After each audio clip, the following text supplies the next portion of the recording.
Bonjour et bienvenue dans cette vidéo explicative concernant l'ajout de contenu sur un site CHM Bioland 2.0. Alors vous aurez peut-être déjà suivi des vidéos en ligne de mon collègue Han de Couilleur concernant la création d'un compte ou encore la répartition des rôles sur Bioland. Donc voilà, il s'agit ici d'ajouter des contenus. Je remercie au passage la République démocratique du Congo de bien vouloir nous permettre d'utiliser leur site test pour vous montrer cette vidéo. Voilà, donc c'est pas très compliqué, il y a quand même quelques particularités par rapport à l'ajout de contenu. Ce que vous allez faire pour commencer, c'est cliquer sur ce bouton bleu ici, qui est le bouton de Drupal, et ensuite aller sur Publication. Dès que vous arrivez sur Publication, vous voyez déjà l'ensemble du contenu qui a été ajouté. Vous pouvez ici filtrer le contenu et je vous encourage à le faire dans toutes les langues pour bien voir immédiatement toutes les pages qui ont été ajoutées. Par défaut, les plus récentes viennent au-dessus.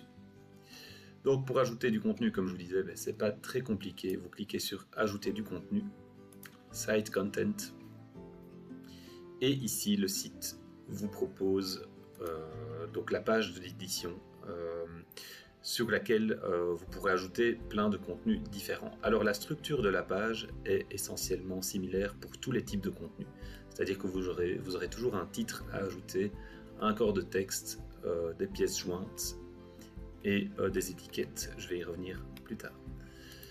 Alors par exemple, vous avez un événement que vous pouvez ajouter. Alors il vous demande le titre, l'URL éventuelle, le corps de texte, les pièces jointes, la date de début, la date de fin de l'événement.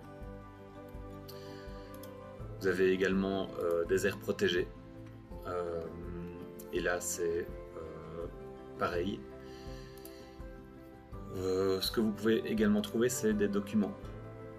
Alors pour les documents, l'éditeur de texte de site va vous demander quel type de document il s'agit, et également la date de publication. Alors attention, pour la date de publication, indiquez bien la date de publication du document et pas la date de publication du document sur votre site. Donc si le document est paru en 2022, indiquez bien 2022 et pas nécessairement l'année à laquelle vous mettez cette information sur le site.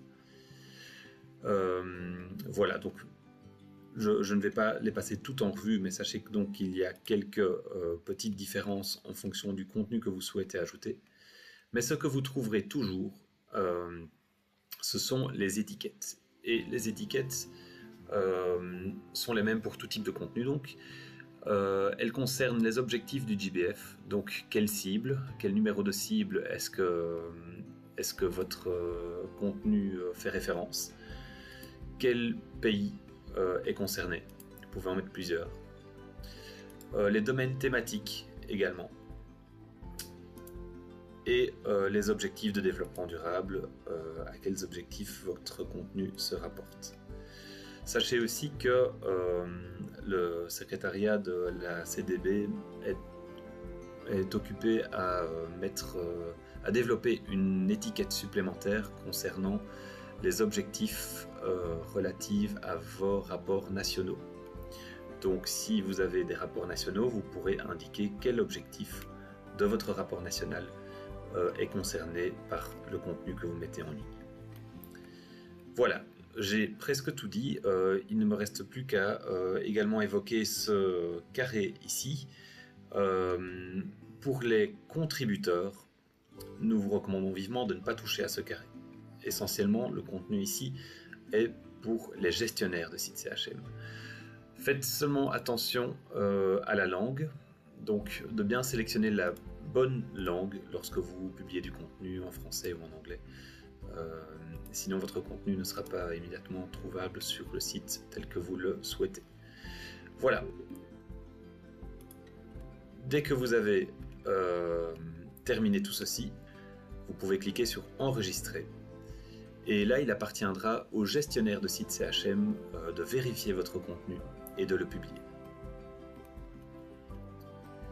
Voilà, c'est tout pour moi. Je vous remercie pour votre attention et je vous dis à la prochaine. Au revoir.